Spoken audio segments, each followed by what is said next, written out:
All right, let's start. Segregation analysis. And we're first of all going to talk about various models, okay? Segregation analysis. So there are several models. In the first place, there's the transmission probability model. This is the model in which we are estimating the probability that an individual with genotype AB transmits the capital A allele. And this is the classical segregation analysis parameter for SIPSHIT data. Then we have what is known as the mixed model, major gene and polygenic. And let me just say right now, before we go on, I will talk about the unified model. Before we go on, what is called the mixed model in genetics is statistically an entirely random effects model. Both the major gene and the polygenic part are random effects. It's called mixed in genetics. Don't ask me why, but that's what it was called because it's partly polygenic and partly major gene. But the major gene, although it's discrete, and typically there's only 3 genotypes, there may be more, but typically those are unseen, unmeasured, and so they are random effects. And now then there's the unified model, which puts the two together. And before going on, let me tell you a story of what was going on in the, about the early 80s. There was maybe as early as the 70s, there was a lot of argument, which is better, the transmission probability model or the mixed model. And I was suggesting the transmission probability model because I knew how to generalize that to pedigrees from SIPSHIPs. On the other hand, Newton Morton was saying, no, we have to use this so-called mixed model. I suppose he gave it the name mixed model, though it's, as I said, it's a completely random effects model from a statistical point of view. And he had a postdoc, Jean-Marc Lalouelle, who put the two together and made the uniform model. He, as I say, he was a postdoc. He did this, and it was very difficult for him because he was a postdoc with Newton Morton. On the other hand, he understood what I was doing. And right at the last minute, he had the mixed model programmed. He added to the program the transmission the segregation problems, the transmission parameters. All right. So then in the early 80s came the regressive models. The regressive models were due to George Bonney, and there were 4 classes: class A, class B, class C, and class D. And the point about these models is they allow for both polygenic and environmental multifactorial residual correlations. So if we talk about, let's see, the segregation analysis, we're going to have examples of null hypotheses that you can have in segregation analysis. Let's start with a simple one, and that is the Hardy-Weinberg equilibrium proportions.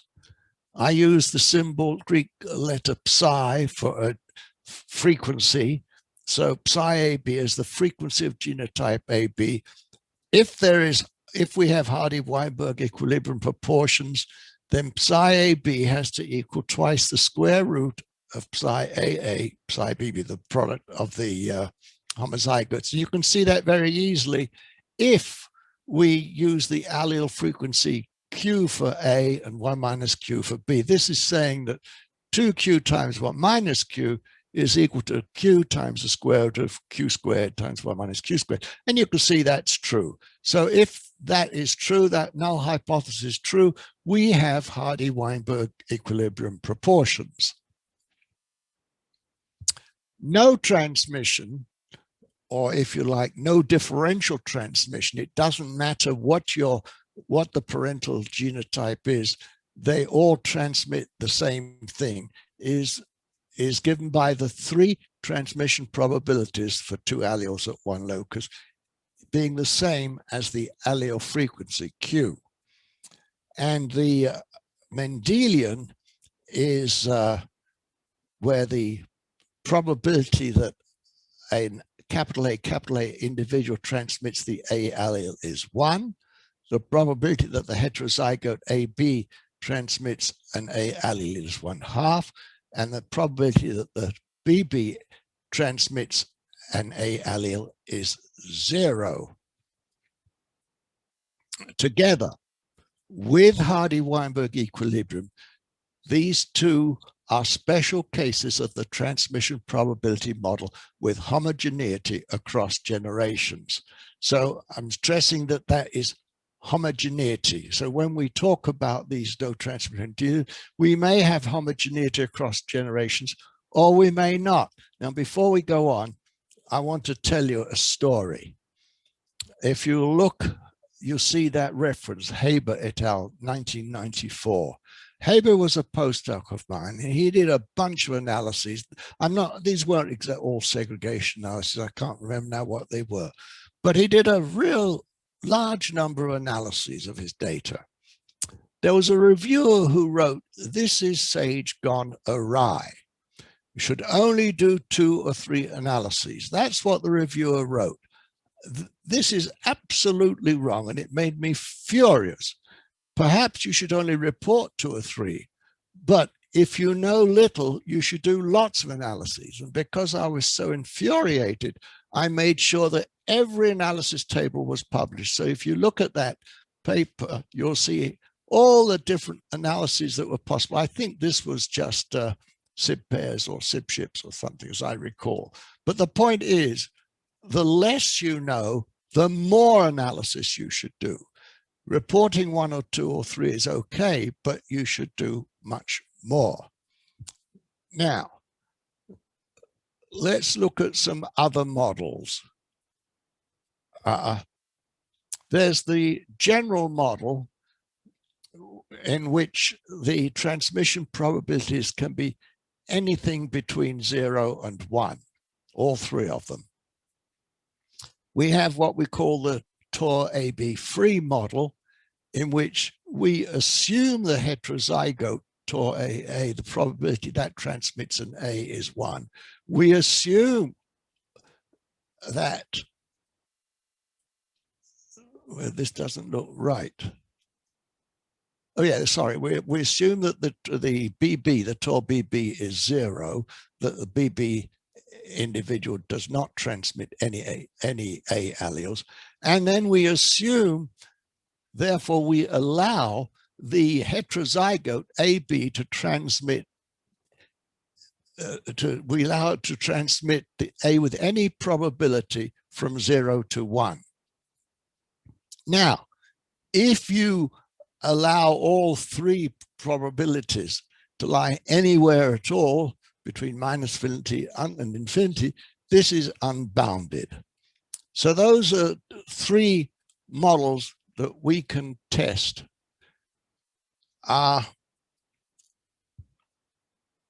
Commingling analysis without assuming Hardy-Weinberg equilibrium proportions is simply, we do not estimate the transmission probabilities at all. We just fix them, and the residual correlations are allowed.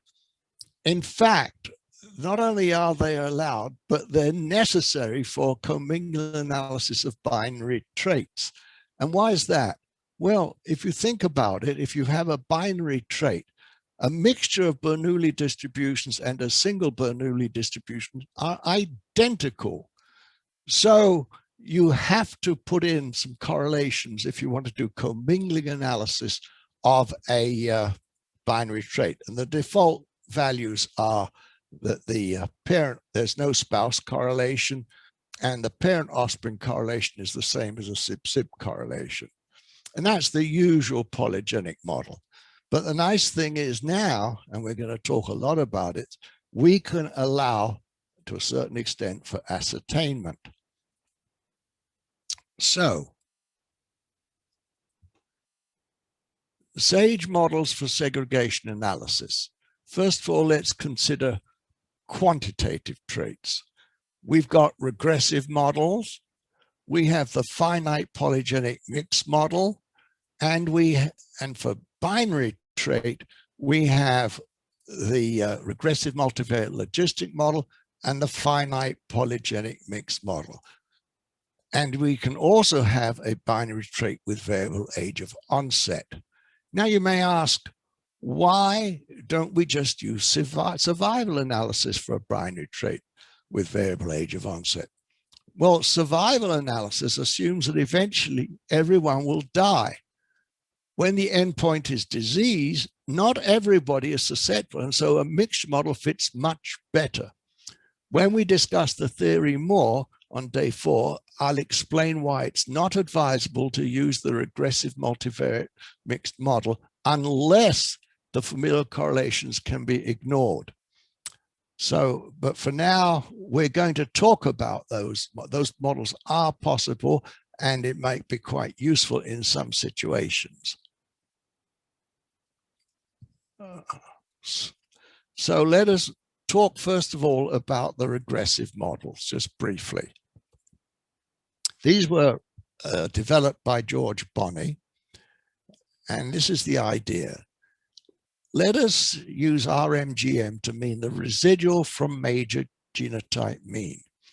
The essential characteristic of a class D regressive model is the assumption that, conditional on this residual from major genotype, on conditional those of the parents and SIBs, the residual from major genotype of an individual is independent of those of all earlier ancestors. That's the major assumption. Or, put it another way, an individual's phenotype depends on ancestors' phenotypes only through her major genotypes and the SIBs, the parents and SIBs phenotypes. This makes the analysis so much easier with that assumption. Now, for nuclear families, if that's all you've got, the class D regressive models, they include the mixed model and the unified model as a special case. For more extended pedigree structures, they do so approximately. And what George Bonney showed was that the difference in that residual from major genotype mean grandparent, that for the grandparent-grandchild correlation under the mixed model, and that implied by the class D regressive model, when it is due to polygenic inheritance, cannot exceed 1/16. So it's pretty close. The class D regressive model is easily extended to allow for all sorts of other things. Separate mother offspring and father offspring regressions, covariate dependent means, in other words, the mean for the genotype U on the ith individual may depend on the covariates X1 next to their values for the ith individual. You can have covariate dependent variances. The variance can also depend linearly on a whole bunch of covariates. And you have to understand that all covariates are centered, otherwise it doesn't make too much sense. And the centering, the mean value about which they're centered are given in the output. So let us consider the analysis of a quantitative trait in SEGREG. As before, you have to put into SEGREG the pedigree data and the analysis options or the parameter file. And first thing you look at, I will repeat, is the .inf file, then the analysis results, and you get penetrances and type probabilities if you want. And these you can use later on for linkage analysis. You can get them out as a file. Now, do I do the next slide? I think I do, don't I? And this is what analysis, this is the analysis that I think Yunju is going to do first. We're going to have a quantitative trait, dopamine beta hydroxylase levels. We're going to use a class D model. We're going to have no residual correlations. We're going to look at 2 means and 3 means, and all other options are left at their default values. So, Yanju, take over. Yes, and in this, we'll go over a couple of like a different segregation, like a SEGREG analysis demo, and this is the first example with the options we just went over. After you create like a SEGREG job, just like we did for like a FCO and pet info by dropping into here, we can just do the same thing with the SEGREG right here. Just a drag and a drop, then you will have this. And then as before, there will be like the pedigree file will be missing. Okay, and then you can just drop and drop to here to get to this, the analysis panel, right? And in here, first thing that we want to do is actually specify the dependent variable and then give some title. Let's see the next slide, which in here we'll name it as like a DBH underscore 2 underscore means as our title for this analysis. And then we will click this arrow down, and then we select the DBH, okay? And then this is the quantitative trace. So we will just click the quantitative, okay? And then this is what we get. Then it moves to the next panel right here. We were at the analysis definition panel. Now it automatically, since we click the quantitative trait type, it automatically moves to this quantitative, the panel, right? And then we specify model class as a Barney's class D model, okay? Then we will see how we actually define this type beam model, okay, by just clicking this define, okay? Then it will actually give you this this like a new small windows with the options to choose which mean model that you want to do. So we choose the 2 mean model, and then there are different mean models that you can choose. We'll choose the beta AA, okay? Then just click the add means, then this will be written in right there, okay? Then click OK when you are done with it. So now you see that the type mean is specified because we just went through.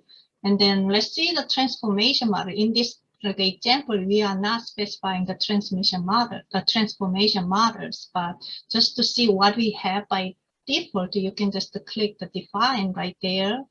And then you see the box cogs with the 1, -1, the infinity, but the lambda 2 is 1 and is fixed. All this itself is just the default, which is the same as like a no transformation, just as covered in the slide 55 by Dr. Esther. Okay, this is how you specify your model. And then when you're done, just next and run. Then you will get this output, which Dr. Esther will go through. All right. So here we see what we might get from the 2 mean model and the 3 mean model. First of all, the 2 means.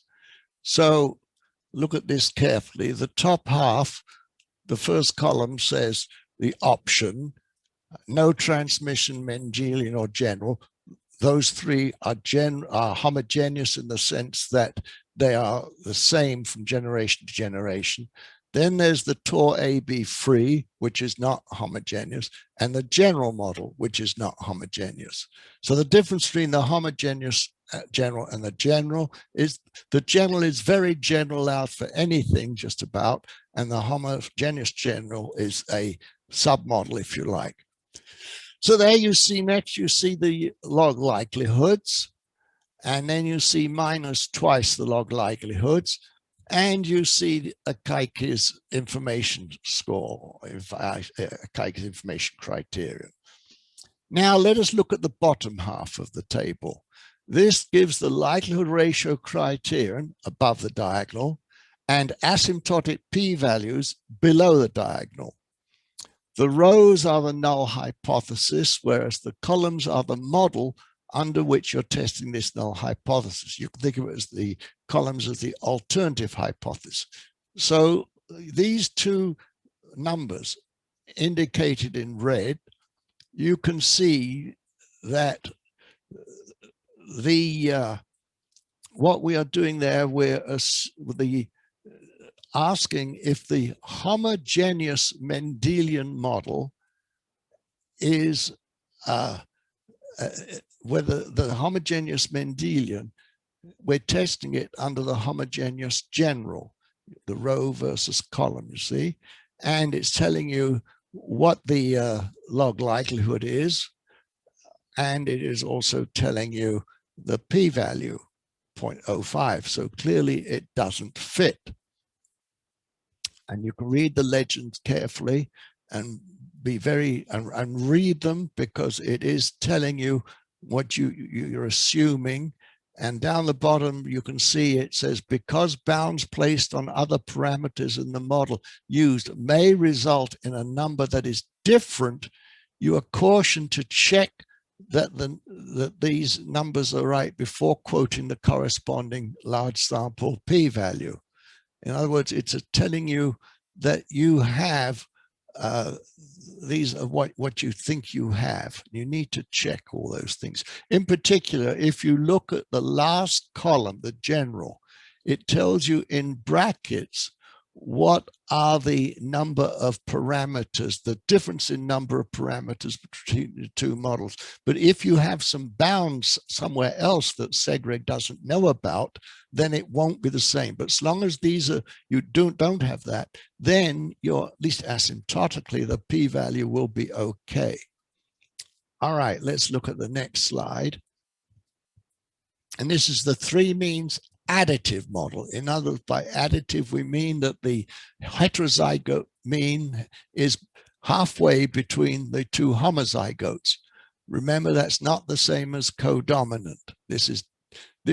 You have a restriction that the heterozygous mean is equal to the mean of the two homozygotes. Here again, you have the various possibilities for the log likelihood. And you can see, if you, again, you look at the lower half of the table, I think, do we have a pop-up there? Yes.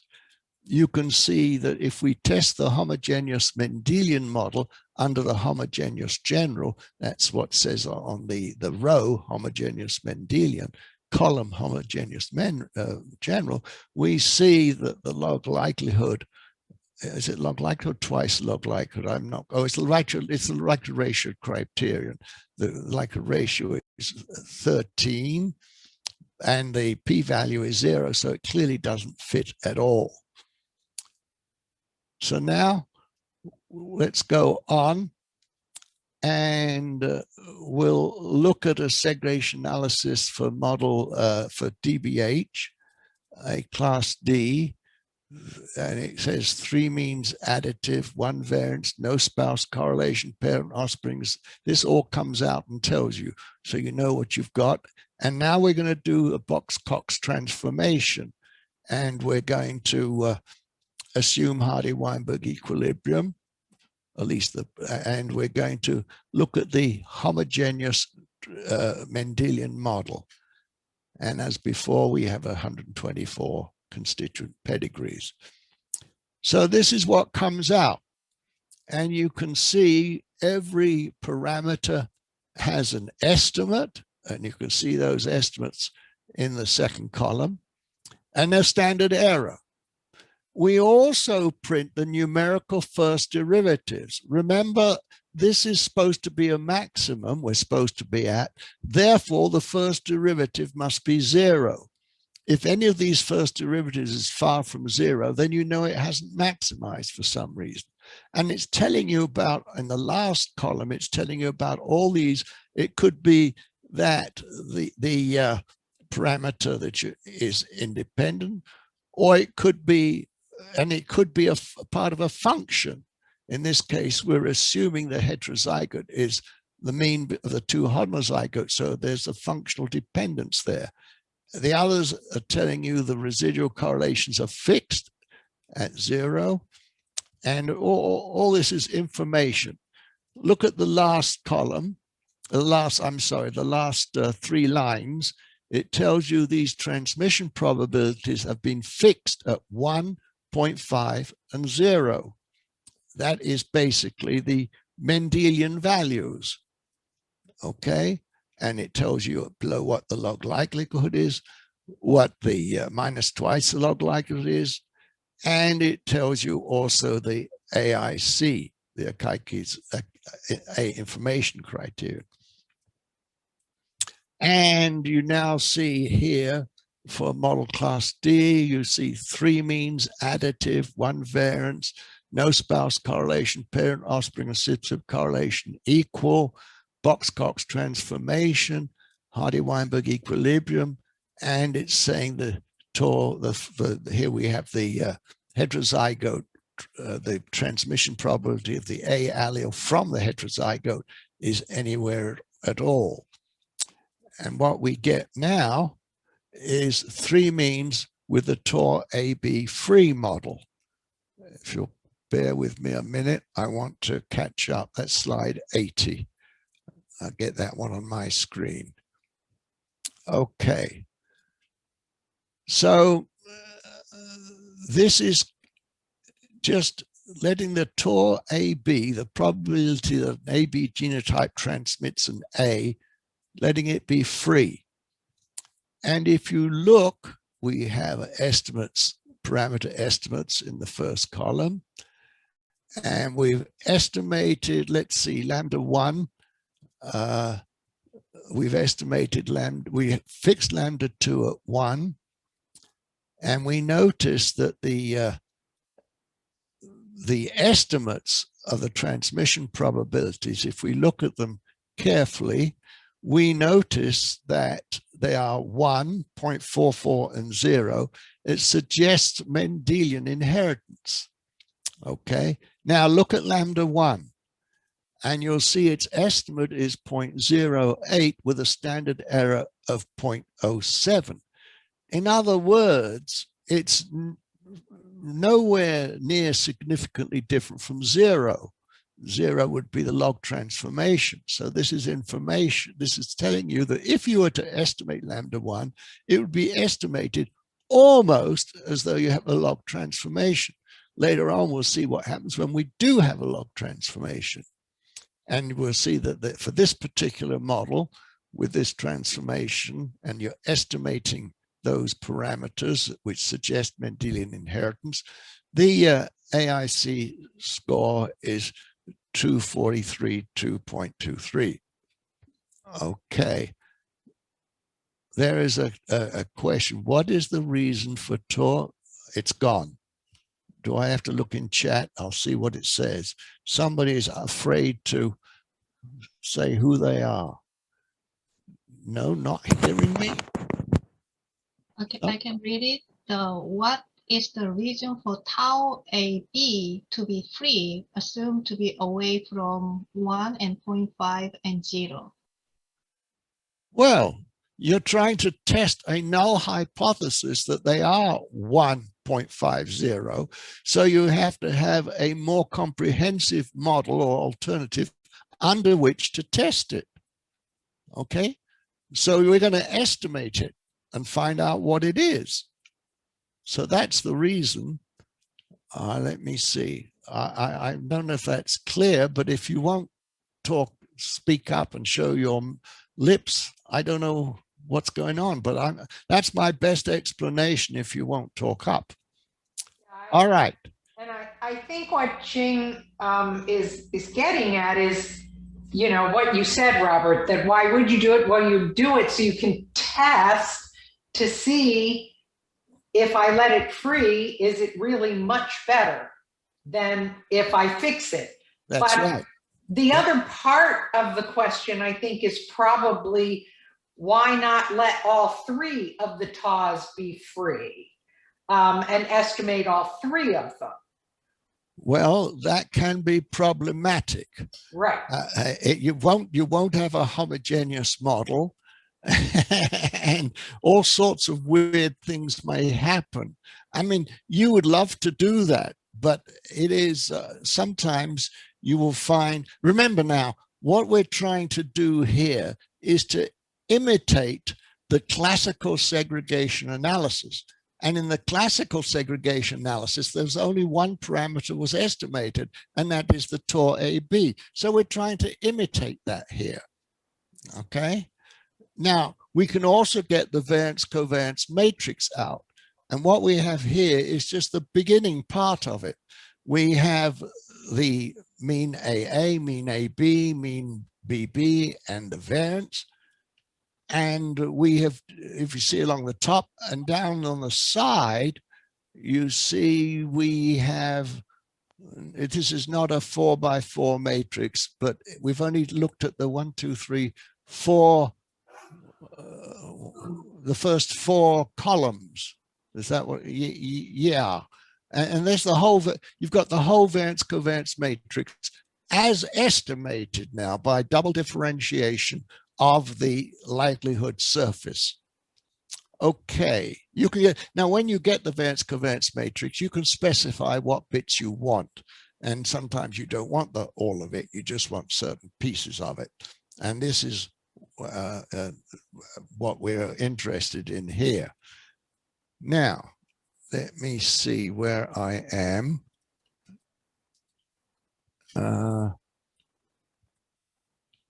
What now slide number? This is 82.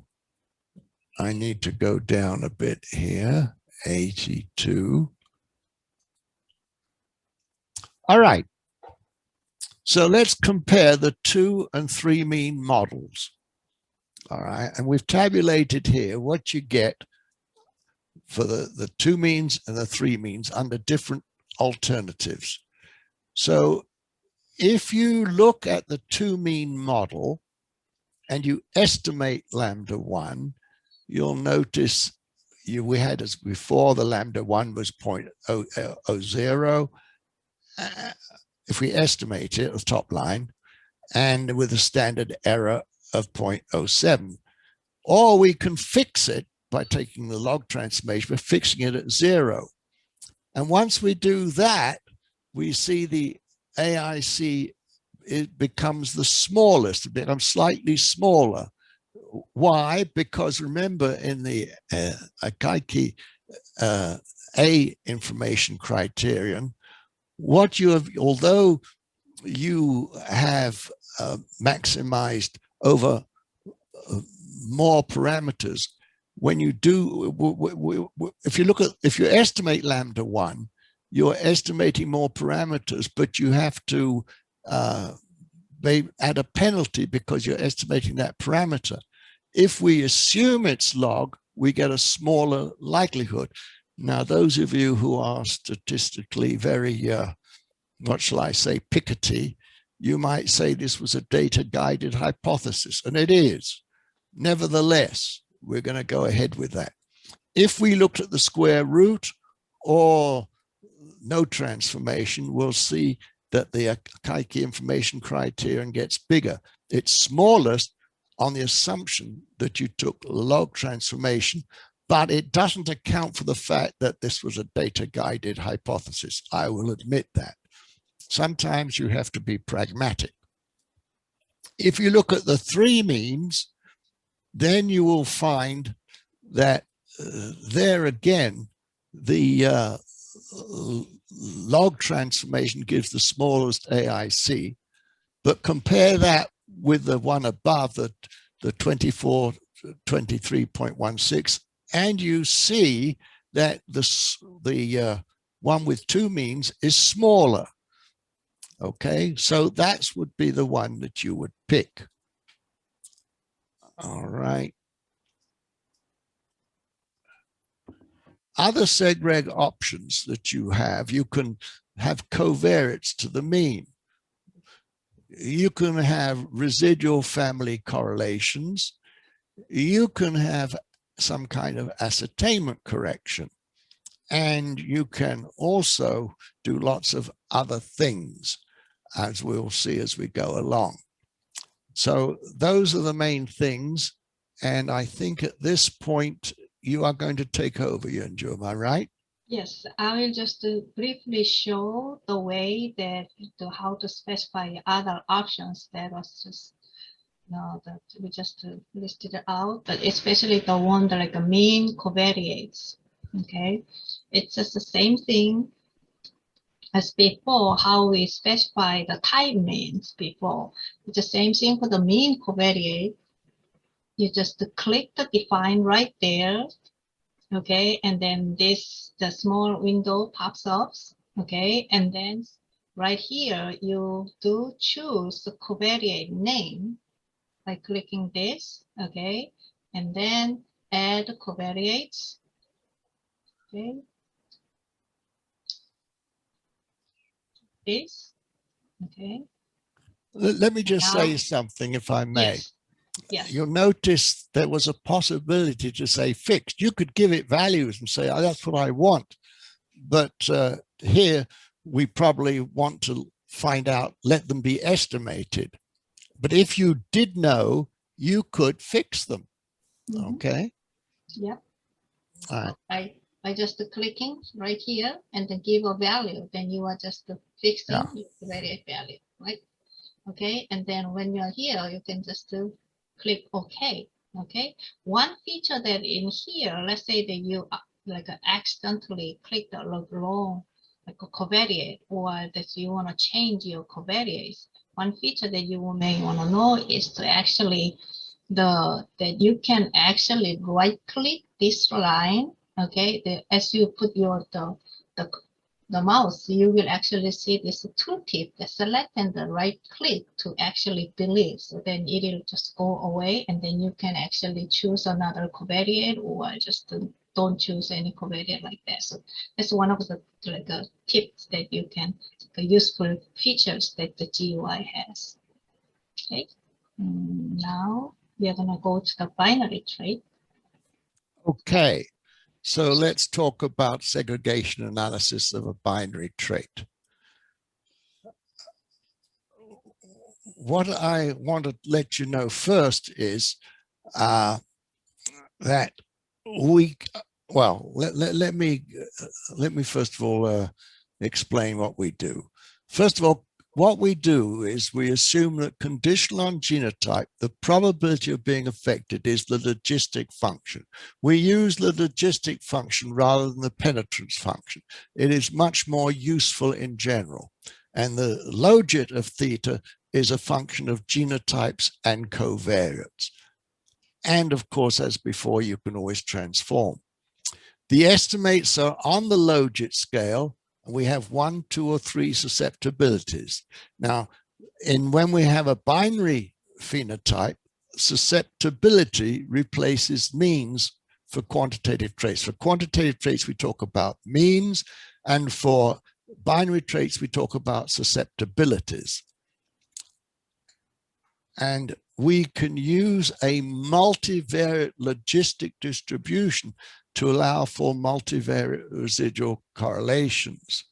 However, there are problems with that model, and I would suggest you only use this multivariate logistic distribution, which is based on George Bonney's models. Only use that when the multifactorial residuals are 0. Okay?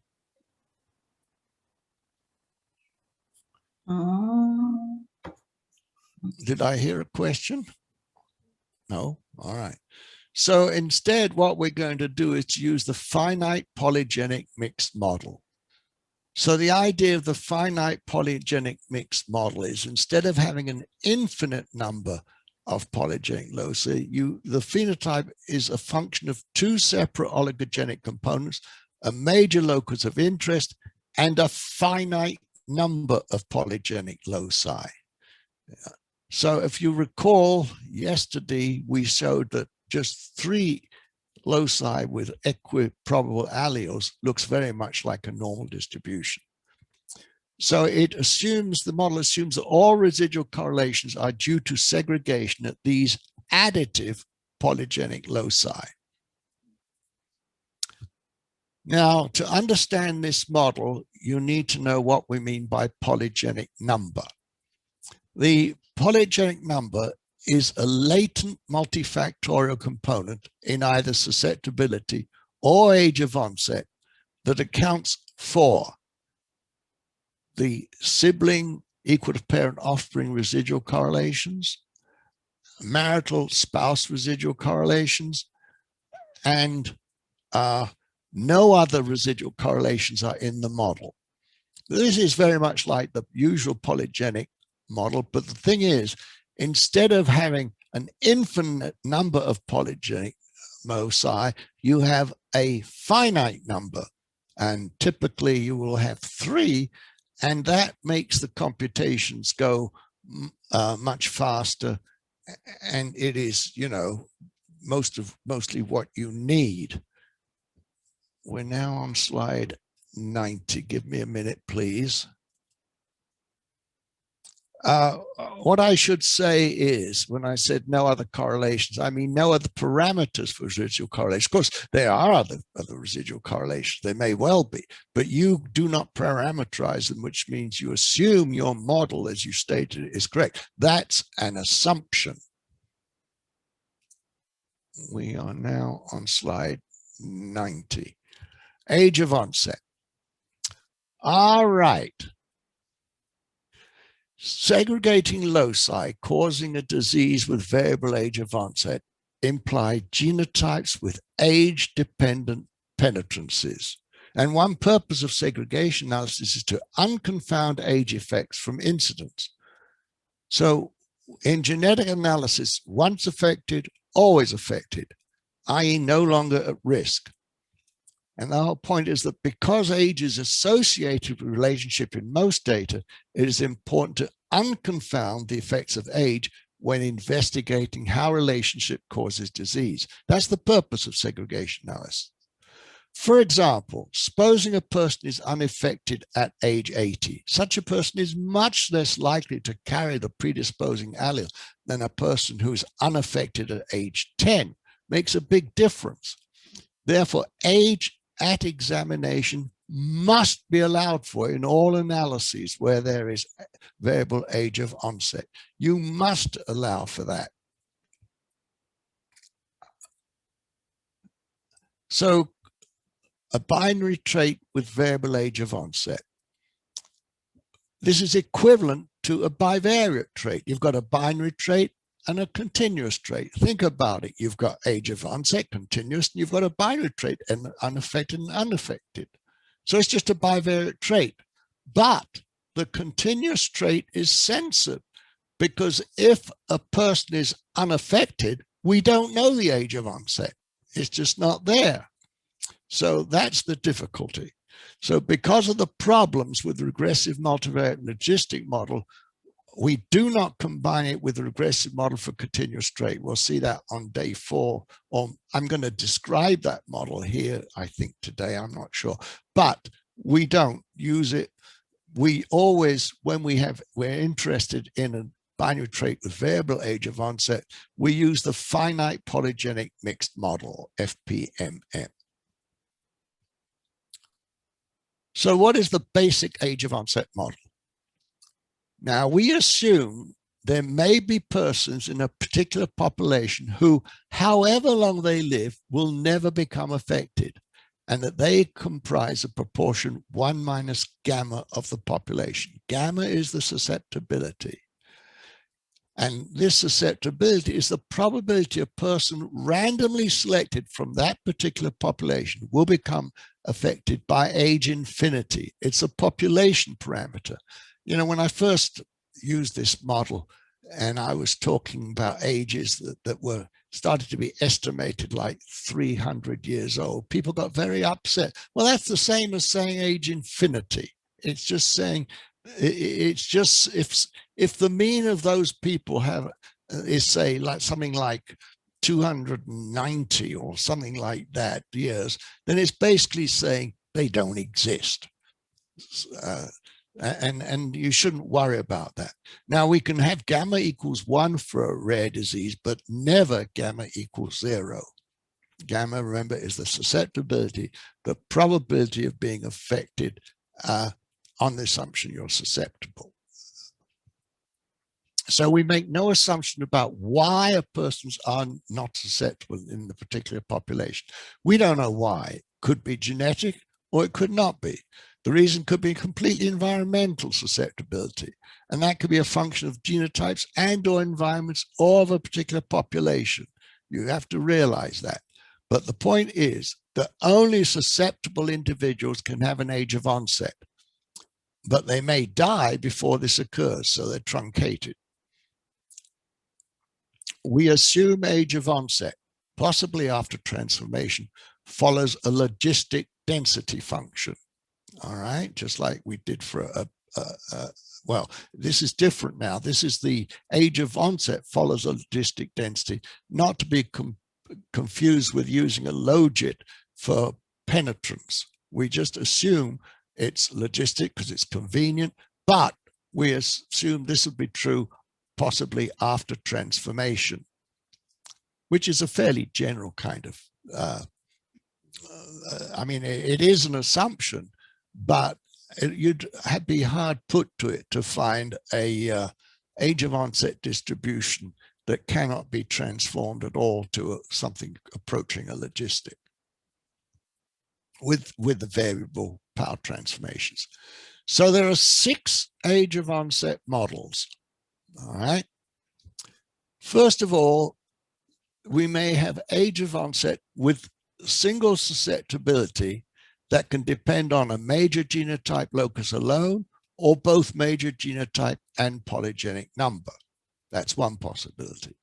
Another possibility is that susceptibility with a single age of onset can depend on major genotype alone or both major genotype and polygenic number. And thirdly, the age of onset can depend on the major genotype and the susceptibility on polygenic number, or it can be the susceptibility depends on major genotype and age of onset on polygenic number. Now you may say, well, why can't we let age of onset and susceptibility depend on both major genotype and age of onset? Well, if you try and do that, you're estimating so many parameters that the program would probably blow up. Dr. Elston? Yes. What if we have an age range for onset? An age range.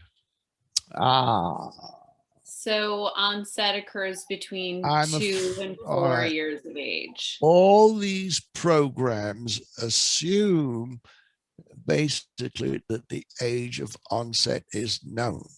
What I would advise if you have an age range is to do 2 extreme analyses. One where everybody's at the, well, 3 analyses. One where everybody's at their youngest possible age of onset, where all the susceptibilities are, and one where they're the most and one the means, and look at the results. And if they are very different, you may as well agree that you just don't know. You don't know what to do. Now, in actual fact, of course, we never really do know, even if we have an age of onset, it's usually age of diagnosis, and that's the best we can do. Now, I'm not sure whether we do in this course later on or not talk about how you can estimate these. I can't remember, but there are ways of estimating these given certain assumptions again. But if you do not know age of onset at all, then there's not much you can do. And does it, I'm so sorry to ask a second question. That's if all we right. know the age of onset for each affected individual within our family, but everyone has a different age of onset within that range. So for some people, the trait presented at 2 years of age, other individuals it was at 4 years of age, other individuals at 3 years of age. Right, you have a range for each individual, right? Is that what you're saying? Well, we have an age assigned to each individual, but throughout the family, that's not a consistent age. No, you wouldn't expect it to be. We allow for that.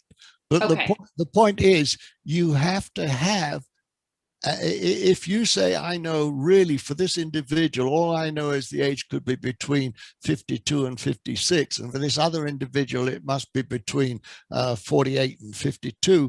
All I can suggest is you do analysis in which you always take for each individual now, the lower age, and another one for where for each individual, you take the higher age and see if you get different results. But Okay. we do allow, I mean, clearly we expect it to be variable from individual to individual. It has to be. Okay. Okay. Wonderful. Thank you. Yeah. Right. Good. Now, where am I? I'm on slide 94. Okay, what's slide 95 now? Let's have a look. Okay, prevalence constraint. This is an interesting concept. Suppose an estimate of the cumulative instance P is available for a particular set of covariate values. This would be from outside your data. You've got some registry data somewhere, and you know that for that the cumulative instance is available for a particular set of, say, ages or what have you. All right. And this, in a way, what I'm going to tell you is we summarize this information. It doesn't come from your family. It comes from outside your family. So you summarize it by putting in your data file. You put in a likelihood, an extra likelihood, which will be multiplied by your data. And this, in a way, is a poor man's way of correcting for ascertainment. But this is what I want to point out. It's been shown to work very well in a couple of examples. And if you have single ascertainment, it should give the same maximum likely result. But the extra likely term may be considered a penalty for prevalence. In essence, what you're doing is conditioning on part of the likelihood. You're making that you're restricting the likelihood. I think something came up. Was it a chat? Let me see. Let me see if I can see what it was. Isn't the problem with varying age of onset, even with a limited range, that you don't know whether or when a so far unaffected individual in the middle of the range will become affected? Yes, it's truncated. That's the whole point. You don't have, for unaffected people, you don't have an age of onset. It's truncated. So it's a bivariate trait, but it is truncated. You have no age of onset for unaffected individuals. That's the problem that we are going to account for. I think that answers the question. I think it does. So anyway, you're going to have, you're going to say, well, I have an independent set amount of information. In other words, we may know that in a random sample population of n persons, R are affected and n minus R are unaffected. So what we do is we multiply the model likelihood for the data by this particular likelihood. And the P, which is the probability of being affected in the population with particular covariate values, is simultaneously estimated from the model values, the model parameters. So for example, supposing you know from some tables that you have an estimate of this population probability, which can depend on a lot of, say, age, or it can depend on other parameters, sex, could even depend on weight, for example. But if you know that and its standard error, then the corresponding values of n and r you want to put in as n is p hat times 1 minus p hat divided by the standard error squared. And the r you put in is n times p hat. Now, n and r need not be integers. They don't have to be integers.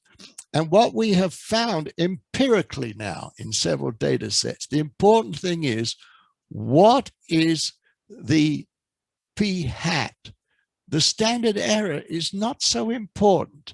you can move that standard error around tenfold one way, tenfold the other way. It doesn't make much difference to the results. Of course, I'm not saying that's always the case, but you should do that and make sure it doesn't really affect your results materially. Okay, but remember, these numbers N and R don't have to be integers. We just put them in with these estimates that we have. Okay, I'm now on to slide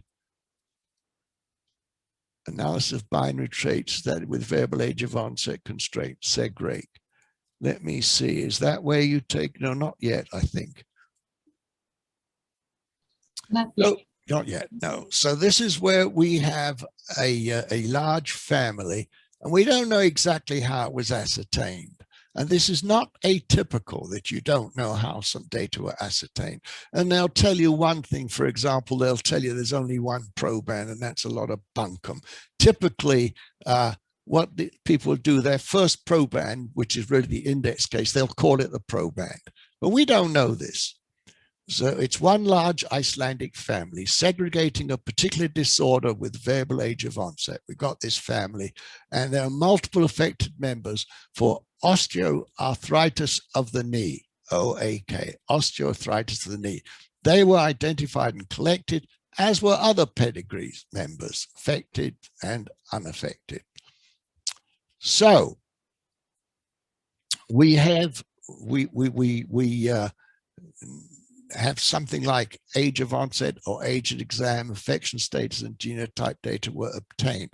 Let me just say something before we go on, that fixing that prevalence at the correct value, at least what you think is the correct value, will give the right answer for single ascertainment.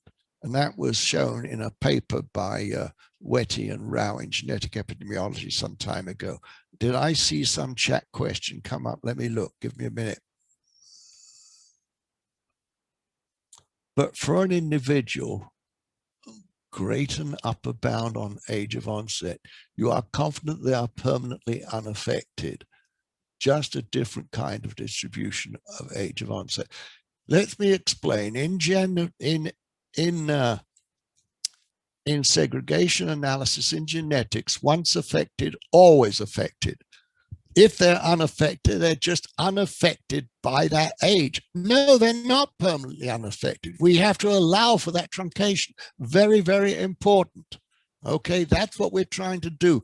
Allow for the truncation, the fact that they're unaffected. We don't know, they may become affected later. This is a very important concept, okay? Whoops, I did something, and now I don't know what I did. Oh, that's it. I'm back to, because I clicked the wrong thing. I clicked that thing, get rid of the chat. No, please remember, we have no idea of the age of onset of the unaffected because we don't have them, they're truncated. And the whole point is we are trying to allow for that. All right. So let us, let me see, what slide am I on? I'm on 97. Give me a minute. All right, here is some data, I believe. And we will see here, this says we have all these are in family one. It's a big family and we've only got the first, what, 27 individuals. What we notice is that we have the family ID, the sex ID, the father and mother, the arthritis of the osteoarthritis of the knee is unknown for all these people here, and it's affected for 2, unaffected, and so on. Unknown, sorry, unknown. No, I can't remember this. I think, whoops, I can't remember whether U is unknown or unaffected. I'm not sure now. I think these are said, we're saying these are all unaffected. There'd be a dot if it's unknown. I think, can you remember, Yunju? That's correct. That's correct. They are in this data set. In this data set, unaffected. Yeah. So clearly they can't have an age of onset, but they can have an age. They can have an, unless they're affected. You notice about halfway down, a little bit more, we have two individuals with age of onset 40 and 75. All right. And we know, we're saying we assume those ages of onset, because if they're affected, we know it. On the other hand, all the others, we don't know. And it must be in this data set, a blank for age of onset means we don't know. Whereas on the right-hand bit where we've got all these alleles, we have what's called the two allele format, and both alleles would be there if we have them, and sometimes we know them, but if we don't know them, then we put dots in. And notice how clever SAGE is. You can either have a one column format or a two column format. When you put the two alleles of a person in the same column, you have to have an allele delimiter. Here we've said it's going to be the /, but you can make it anything you want, absolutely anything, so long as what's in your pedigree data file agrees with what you want, what's the truth. Okay. So for SEGREG, we're going to do with age of onset data, we're going to assume a binary trait with variable age of onset. The trait is the osteoarthritis of the knee.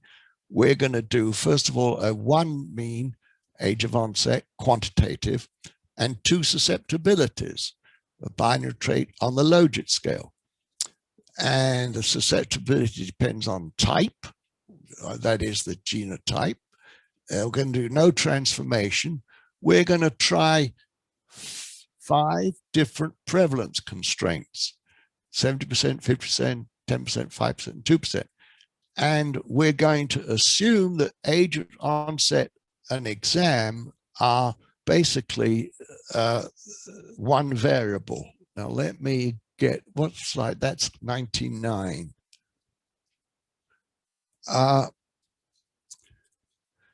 We shall see, go back please, Yanju. We shall see on day 4 that we can use age of onset even if there is a later dated exam, but we do assume that age of onset is known. For those affected, we assume it's known. And then we're going to leave all other options at default. Now, you know, there's a lot we don't know, but let's see what happens when we do this analysis. Do you take over or do I do this? Continue. I can't remember. Take over from here, but showing how you actually specify these options in GUI. Okay. I'll go through by slides, not a live demo. Okay. Just like we did for the previous example with the DBH data, we first just drop another SEGREG job right here and then specify our pedigree data file. In this case, now we are using the different ones, which is like a old demo data. Okay, then it will lead us to this analysis definitions. Okay, just like before, we just give some title, we can type it in. Okay, and then we choose our dependent variable to be a oak. Okay, we can see it like a little bit bigger. Okay, and then now this case, since we are doing the binary with the variable age of onset model, we choose the third options in the trait types. Okay, then let's go to the next one. Then it brings automatically to the third. At first, like from the here, we just did a quantitative and variable, and now this is variable with binary with a variable age of onset. Okay, then in here, now to specify the age of onset mean, just like saying, we just click this define, then it will actually bring to this small window, and then same thing as before, we do choose which option, 1 or 2 or 3, and then the different mean model. Okay, then click the add in little bigger. Since we did put the this mean option, then it automatically put this in here. Okay, And now we see the next one. We will see how to specify the type successibility. Same thing. It's like all these options in the SEGREG. It's the themes are the same. You know, just like in here. Again, once you click the define, then you get this panel. Okay, then you choose your logic successibility model and then choose options, whether 1 or 2 or 3. Okay, in this case, we choose like the beta BB, then we get this written in, oops, written in right there. Okay, same thing for the next one, which is FPMM. You see in here, the model class and the FPMM is in different color, which is red. It then means that these two options has to be defined for this binary with variable age of onset. So different model, different trait type has a different the default model that you have to specify, and the FPMM is one of them that you have to specify, the define for the binary with the variable age of onset. So let's go to the FPMM. Then you get this small, again, specification window. Then you're gonna do the onset, number of loci, 1, frequency, type in, and then right in here. Okay, these are the ones probably it says age onset and age EGEM. So this is when you click this small arrow down, it will actually show you the column name in your data file, that which columns are the one that has the age of onset for the affected case, or age of EGEM for the unaffected case, unaffected individual, I mean. So in our data set, just like we saw in the previous slide, we only have one column, which was like age of onset. So we are using for both affected individual and unaffected individual, the same column for this information. So in case when we have age of EGEM information for some unaffected individual, you can actually collapse the two columns into one. Okay, and then specify like this, just to specify one column. Well, another case, let's say you have like two different columns, one age of EGEM for the affected individual, and another age of onset for the affected individual, and age of last EGEM for the unaffected individual. So on those cases, now you may have like two different columns in the pedigree file. In that case, what you want to do is that in age of onset, you click here and then select the age of onset column in your pedigree file for the affected individual. And in here, age of EGEM, you click and then select the second column, which is like the age of like last EGEM for the unaffected individual. That's how you actually you can actually have like two different columns for the age information depending on the affection status of your binary traits. Okay. Okay. Oh, this is a little bigger viewing. Okay. And now there is a transformation. So if you look at the transformation, is the transforming the age of onset? No. Yes, yes. It's not transforming the binary trait. It is the transforming the age of onset. If you choose to have some transformation model in here, okay, it is the same thing as that we just saw at the previous slide, like examples. Okay, and then I think the next one that is the transmission model. Okay, so we are choosing homogeneous non-transmission.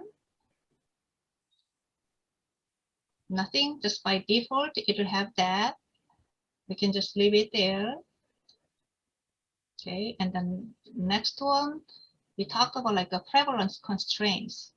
Okay, once you click the define, you get this like a window. Let's blow it up. Then you can specify the number of effectives and the sampling, how many of them. Okay, this assumes, in this case, this assumes that the probability of like having been affected by age 60 is like a 0.05 based on the sample size of 1 million. So we are specifying some like population parameters, just like Dr. Elson was explaining on the prevalence constraint. Okay, and then just click add the constraint, same. You just type in your values right here and then add the constraint, and this will be added in automatically to the parameter file. Okay, and then these are the ways that how you actually specify all these different options in the binary like variable age of onset models. And then now Dr. Elston will go through the output from that analysis. Okay, so let's look at this. We're looking at two susceptibilities, homogeneous Mendelian, 5% prevalence. So we're using the model class FPMM. We have 1 mean and 1 variance, and you'll notice R is 50,000 and N is 1 million. In other words, the prevalence is about, what's that, 5%, okay? And we get an output, and we see in the output that the transmission probabilities right at the bottom left have been fixed to be Mendelian, all right? And we get a log likelihood, and but notice that the frequency of allele A is estimated and approximately 2.5%. Okay, that's the prevalence constraint is going to have a big effect on the allele frequency, not much effect on the most of the other parameters, certainly not on the means and variances. Let us go now to the next slide. Oh, look at the bottom and you see the AIC criterion is, what is it, 397. And you've got this information here. Let's go to the next slide with 10% prevalence. Well, now all we've done is to change the R and N. And you can see those on this slide somewhere, R and N. Where are they?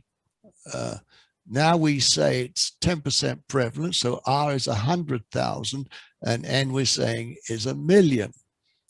And now if we look, we've now still fixed the transmission probabilities at the bottom left to be Mendelian, but look what happens at the allele frequency. The allele frequency now changes. We've got that somewhere. The where's that here? Oh, so before we look, we can see that the disease allele frequency now is about 5%. That's the blue arrow. Now look at these susceptibilities. We have two susceptibilities. We're assuming dominance. So the AA and BB are 1, as well AA and AB are 1. The BB is 1. Now look what the BB one is. It says -16. Well, now if we look at that, the probability of the A phenotype given the genotype, you see that on the right there, and you also see the BB. Now BB, for BB it's e to the -16 over 1 plus e to the -16. That's basically 0.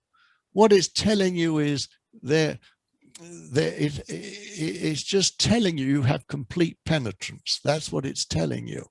There's virtually no BBs, that there's no sporadics in this model. That's how it's estimated that under the assumptions. Now, let us look at the next slide. Oh, you can, here we have a comparison of the two mean susceptibility models, okay? We've always got two susceptibilities. We always have homogeneous Mendelian transmission. The prevalence changes from 70% down to 2%. And you can look at the S.A.G.E information criterion, this prevalence constraint is like the poor man's way of allowing for ascertainment in pedigrees. And you'll see that the 5% has the minimum AIC. So what we found, I told you before, that empirically, the standard error doesn't matter much. It doesn't seem to change the results. If we tried this, we'd find that. But notice that what we're doing was using the AIC to determine the best prevalence constraint. What is the best prevalence? And it's telling us the best prevalence is about 5%. And we could try others and make it even, and find out, maybe get it more accurate. So this, using the S.A.G.E information criterion to determine the best value for the prevalence, is a neat trick.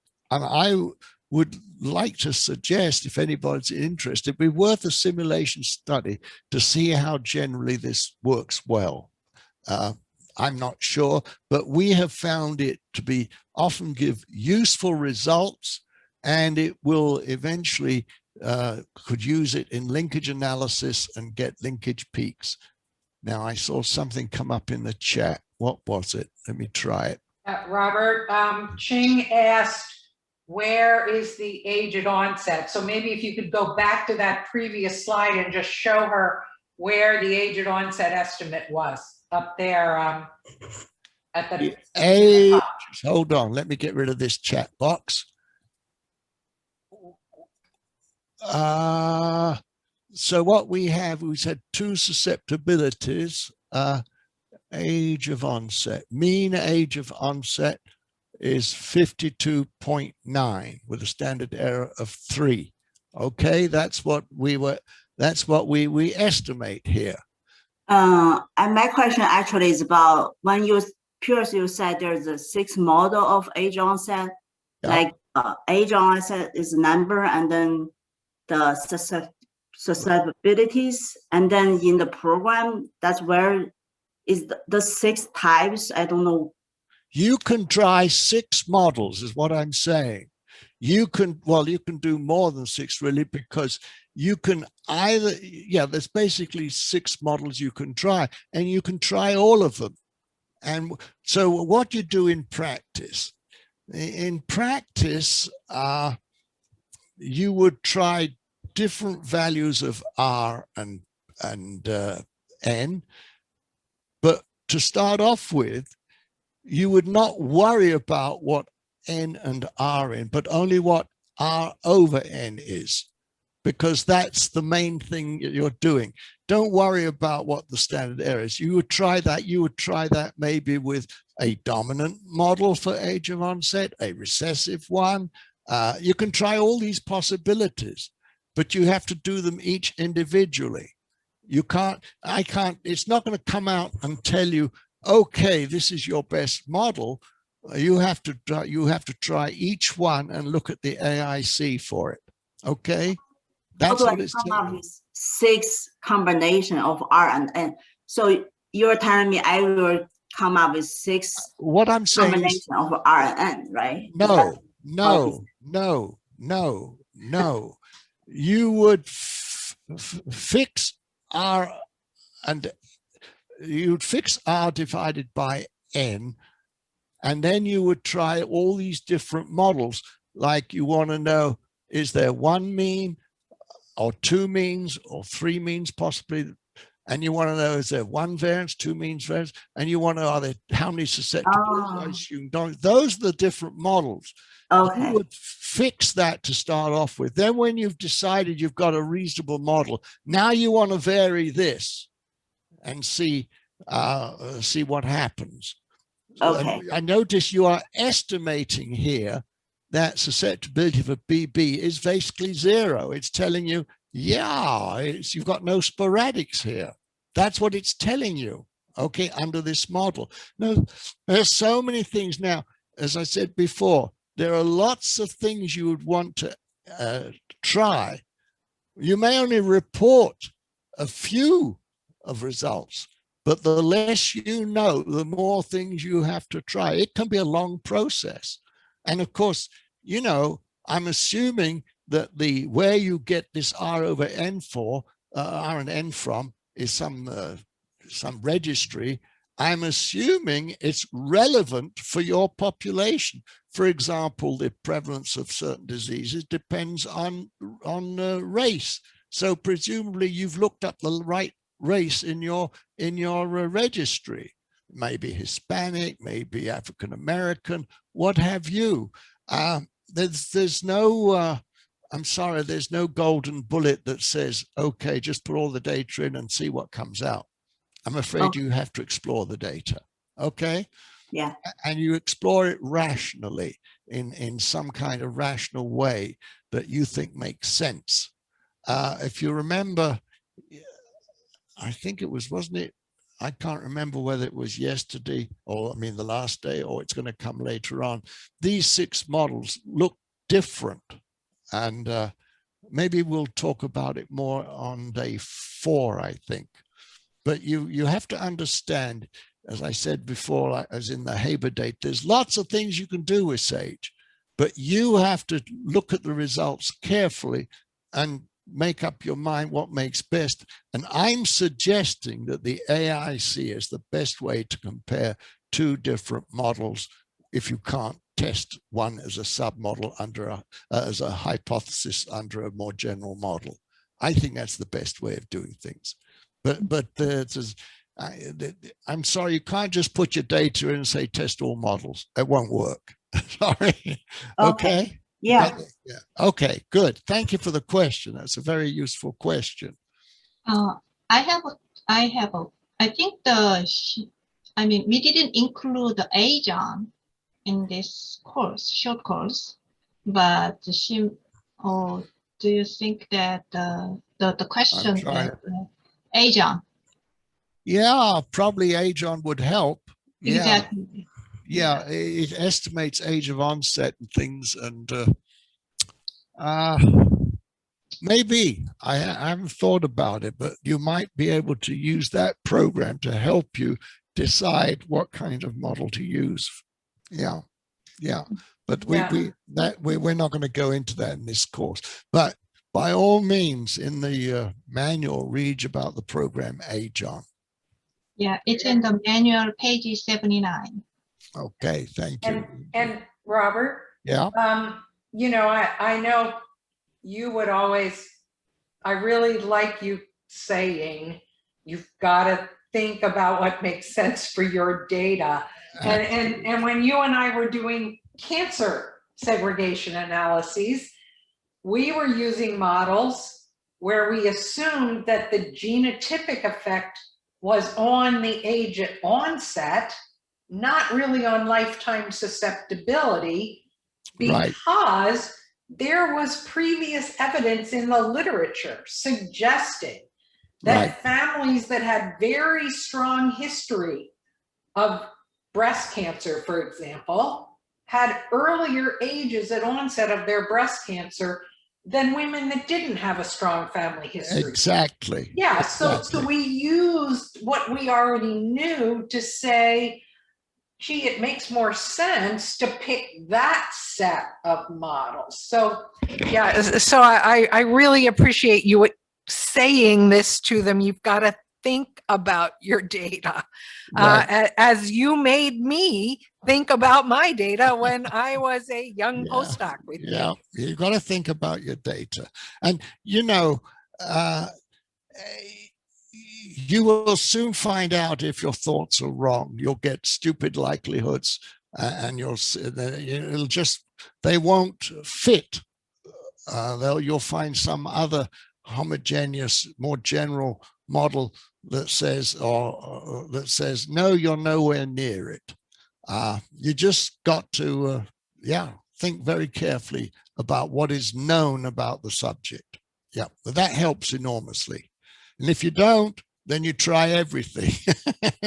But usually you do know something. That's absolutely true, Joe. That's the whole point. You do know something about your data. Okay. Now, where do we go from the, and yeah, this actually using this, and we could have tried, you know, like we could have tried 5, 6, 7 as 4, 5, 3, 4, 5, 6, 7 and see what happens. Okay. All right, multivariate segregation analysis.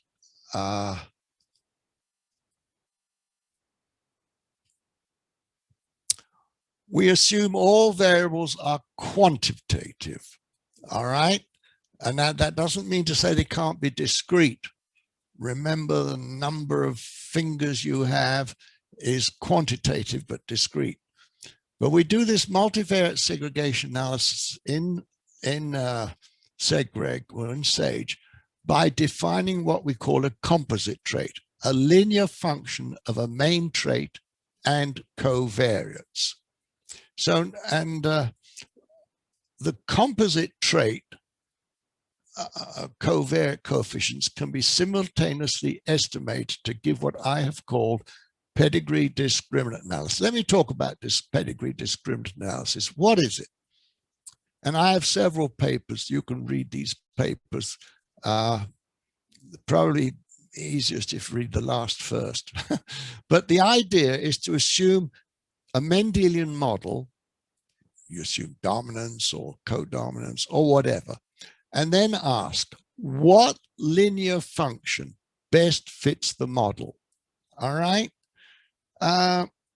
You don't know, you're trying to find segregation, and you think if only you could take a linear function of the data, you would find the best model. So what it is, it's Mendelian factor analysis. Psychiatrists use factor analysis, okay?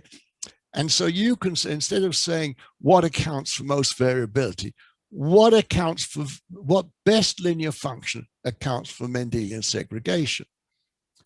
Robert? Yeah. Can I ask a question? So are you using this if you say have several quantitative measures that are all part of your diagnostic criteria for a disease and you want to put them together? Or is this asking the question, is there a single gene that accounts for the variation in discrete quantitative traits, sort of a pleiotropy thing, or both? I'm just trying to get my head around, well, you know, what are you trying to do here? Well, what you're trying to do, because you want to, at some point, you maybe have some disease, but you measure all these other traits like lipid levels when you've got talking about heart disease. And what you're saying is, now look, if I just look at heart disease, it's very unlikely, or stroke, it's very unlikely I'm going to find major gene segregation. But you're saying maybe if I look at lipid levels, if I look at the, say, log HDL minus log LDL or vice versa, whatever, is there some linear function of the two that will segregate as a Mendelian dominant or recessive? And if there is, then we can start doing maybe linkage analysis with it. So it's like factor analysis, but it's for it's a Mendelian factor analysis. Okay, so the problem with the pedigree discriminant analysis is that if you say, okay, I want the best linear function of all these variables, and so you just, you know, you try all the different covariates, you just go maximizing away. What you find is, if you're not careful, is the likelihood blows up. And what we used to do, so you have to put a constraint on them. You have to put some constraint. When we started this, we would say, okay, let's suppose the sums of squares, the coefficients is constant, okay? But we, now all you need really do is to say, look, I'm interested in linear function of all these variables, but the one I'm really interested, the one I want to have most weight is this particular trait. So now you give that, you consider that your main trait, you fix its covariance or its coefficient as 1. And that's the primary trait. Then it'll see, okay, this is the primary trait, but now what happens if we now take a linear combination and find out what those coefficients are, starting with 1 for that one and 0 for everything else. And it may, you know, it may or may be, first of all, you've got to understand, you remember that likelihood surface? It is so craggy, if you like. If you take a different one as being your primary trait with a coefficient of 1 and estimate all the others, you'll probably get a different answer. And this is not surprising, really. But the hope is, and we did somewhere, we actually found that we got variables that then we could actually do linkage analysis for. And I think one of the first was, I'm not sure about this, was when Chris Amos looked at log LDL and log LDL and what's the other one? HDL, the two lipoproteins. He found that it was roughly the difference between the two that seem to segregate as a main trait, as a Mendelian trait. You know, I'm not. If you have reasons to believe that maybe looking at a linear function of a bunch of traits is more likely to find a major gene segregation, this is a way to find it. That's what I'm saying. Now, you may be looking for a lost cause. I don't know. The more you know about your disease, the better. But sometimes you get more information by putting in all these other things. Just it's like if you like, it's like putting in covariates and adjusting for them, but you're not sure how to adjust for them. So you put them all, everything in, and see if you can get something that segregates. Because if you can, then you are much better off for doing linkage analysis. Does that make things, is that clear? Is that clarified? Yeah, that is really helpful. Thank you, Robert.